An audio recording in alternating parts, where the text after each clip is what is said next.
আসসালামু আলাইকুম। এসএসসি 26 এবং 27 এসএসসি এমসিকিউ মাস্টার সিরিজের আরেকটি ক্লাসে তোমাকে স্বাগতম।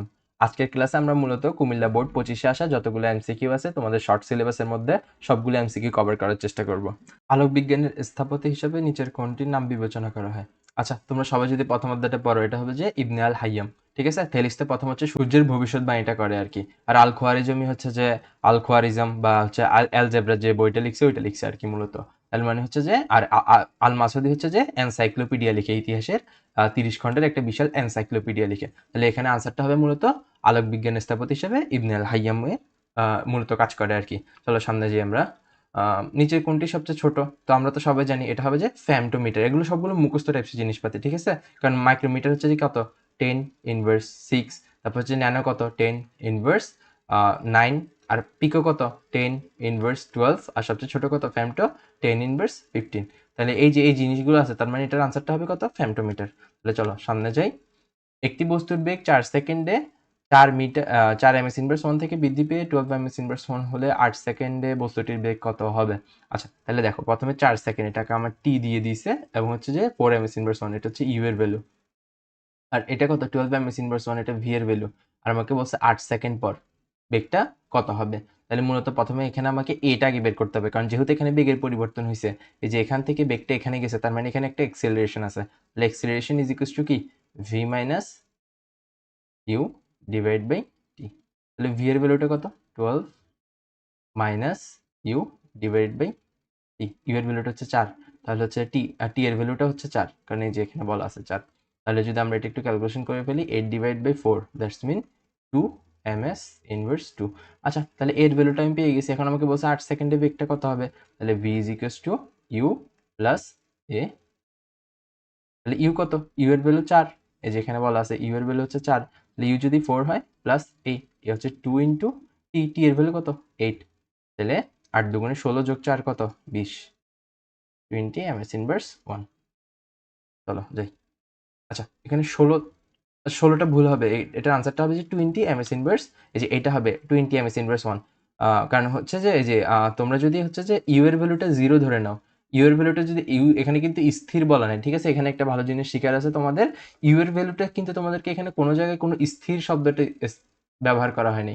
স্থির যদি ব্যবহার করতো তখনই আমরা ধরতাম যে ইউ ইজ ইকুয়ালস টু 0। তাহলে ইউ ইজ ইকুয়ালস টু 0 যখন ধরতো তখন তোমার আনসারটা আসতো 16। তবে এটার আনসার 16 আসবে না, কারণ u is equals to u এর একটা ভ্যালু আছে, ইউ এর ভ্যালুটা হচ্ছে 4। তাহলে 8 দুগুণে 16, এটা হবে যে এটা হবে না সঠিক আনসারটা। 8 প্লাস 4, তার মানে এটা হবে যে কত 20 ms ইনভার্স 1। তাহলে চলো সামনে যাই। একটি সোজা পথে তুমি 20 মিটার অতিক্রম করে একই পথে 8 মিটার ফিরে আসলে, দূরত্ব স্মরণের পার্থক্যটা জানতে বলছে। ধরো যে এখান থেকে শুরু করে, এই যে এই পয়েন্ট থেকে তুমি শুরু করে তুমি হচ্ছে যে এখানে আসলা, বি পয়েন্টে আসলা, বি পয়েন্টে আসলা। এখন হচ্ছে তুমি কি করছো, আবার বি পয়েন্ট থেকে একটু আবার চলে গেছে এই পয়েন্ট এখানে। তাহলে এখন তোমাকে এই যে উপরের জায়গায় উপরের দৈর্ঘ্যটা কত হচ্ছে, উপরের দৈর্ঘ্যটা হচ্ছে যে 20 মিটার, আর হচ্ছে নিচের দৈর্ঘ্যটা কত হচ্ছে, নিচের দৈর্ঘ্যটা হচ্ছে যে 8 মিটার। এই যে মানে হচ্ছে তুমি আবার চলে আসছো যেটা।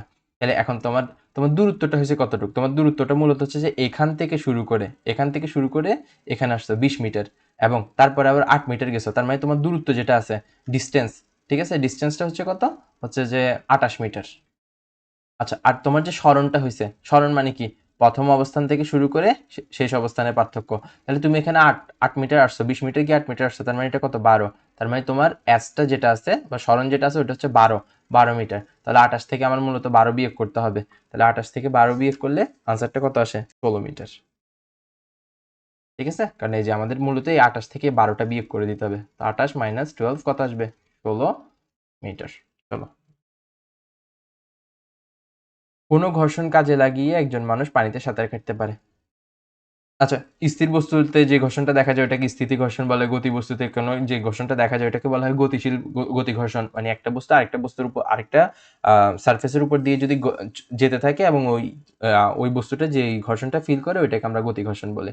আর আবর্ত ঘর্ষণ কোনো একটা বস্তু যখন গড়িয়ে গড়িয়ে পড়ে কোনো একটা ঢাল বরাবর, ওইটাকে আবর্তন ঘর্ষণ বলে। কিন্তু কোনো একটা কিছু যখন কোনো একটা মাধ্যমের মধ্যে দিয়ে যায় তখন তাকে আমরা বলি যে প্রবাহী ঘর্ষণ। তার মানে এখানে আনসারটা হবে যে প্রবাহী ঘর্ষণ। আমরা প্রবাহী ঘর্ষণের জন্য পানির মধ্যে সাঁতার কাটতে পারি মূলত। চলো সামনে যাই। কাজের মাত্রা কোনটা? তো ভাই তো আগেই বলছিলাম যে মাত্রা টাত্রাগুলো মুখস্থ করতে হবে না, তাহলে এটা আমরা কিভাবে বের করব? আমরা কি জানি W ইকুয়ালস টু FS না, মানে কাজ ইকুয়ালস টু FS। তাহলে এখান থেকে বের করো কাজের মাত্রা। F এর মাত্রাটা কি? F এর মাত্রা মূলত যে আমরা যদি আগে থেকে একটু ভেঙে দিই MAS, তাহলে MAS যদি হয়, M এর মাত্রাটা কি? M দিয়ে আমরা ভর মাপি, মাস। তারপরে A তো কি কত? A এর মাত্রাটা হচ্ছে যে MS ইনভার্স 2, তাহলে MS ইনভার্স 2, তাহলে এটার আনসার হবে L। L L কিসের জন্য? এই যে মিটারটার জন্য।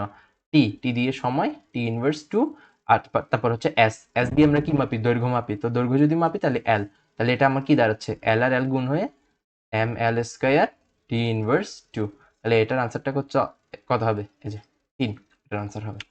চলো, দুটি আহিত বস্তুর মধ্যবর্তী দূরত্ব অর্ধেক করা হলে ক্রিয়াশীল বল কত গুণ হবে আর কি। ঠিক আছে, এগুলো একটু আমরা ইগনোর করি। তাহলে হচ্ছে যে ক্রিয়াশীল বল কত গুণ হবে? তাহলে দুটো আহিত বস্তুর মধ্যে যদি আমরা অর্ধেক করে দিই, তাহলে কি হচ্ছে মূলত আমার দুটো ক্রিয়াশীল বস্তু, তার মানে ধরো যে K Q1 Q2 divide by R divide by 2 অর্ধেক করে দিলাম। তাহলে এখন আমার এটা আসবে কি? এটা F ইজ ইকুয়ালস টু না। আচ্ছা, তাহলে এই যে এই ভ্যালুটা আসবে কি? K into Q1 Q2 divide by, এটাকে যখন আমরা হোল স্কোয়ার করবো আর স্কোয়ার ডিভাইড বাই 4 বের হবে।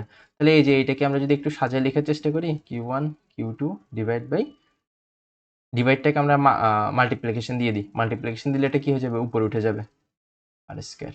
ফোরটা উপরে উঠে যাবে না, যেহেতু আমরা ভাগটাকে গুণ দিয়ে দিছি।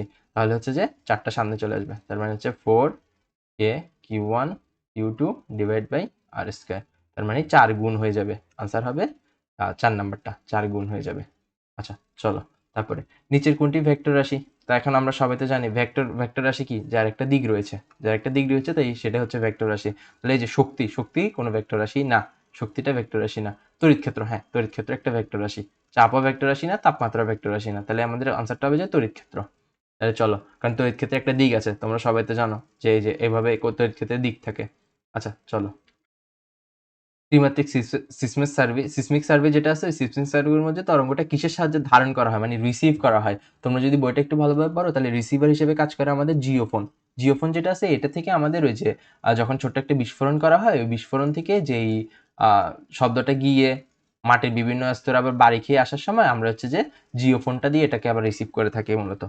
আচ্ছা চলো, শব্দের বেগ বাতাসের চাপের উপর নির্ভর করে না, শব্দের বেগটা বাতাসের চাপের উপর নির্ভর করে না। বাতাসের চাপ যত থাক বা না থাক, এটা শব্দের বেগটা বাতাসের চাপের উপর নির্ভর করে না। মাধ্যমের স্থিতিস্থাপকতার হ্যাঁ এটা নির্ভর করে, মাধ্যমের স্থিতিস্থাপকতার উপর বাতাসের চাপটা মানে বাতাসের বেগটা নির্ভর করে মূলত। আর বায়ুর মাধ্যমে সবচেয়ে না, বায়ুর মাধ্যমে সবচেয়ে বেশি থাকে না, যত কঠিন মাধ্যম হয় তত আরো বেগটা বাড়তে পারে।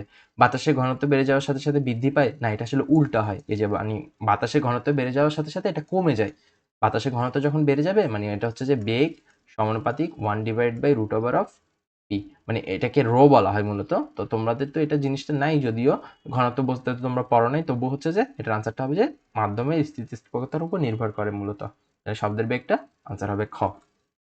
আচ্ছা, নিচের কোনটি বাস্তব প্রতিবিম্ব তৈরি করতে পারে? আচ্ছা, কোনটি বাস্তব প্রতিবিম্ব তৈরি করে? আমরা সবাই জানি অবতল দর্পণ বাস্তব প্রতিবিম্ব তৈরি করে। সমতল দর্পণে অবাস্তব জিনিসপাতি দেখি আমরা। ঠিক আছে, এই যে এখান থেকে এখানে আসলে আমার মনে হয় যে ওখান থেকে আসতেছে, এখান থেকে আসতেছে। তারপর হচ্ছে উত্তলে আমরা অবাস্তব দেখি, মূলত বাস্তব আমরা দেখি যে অবতল দর্পণে।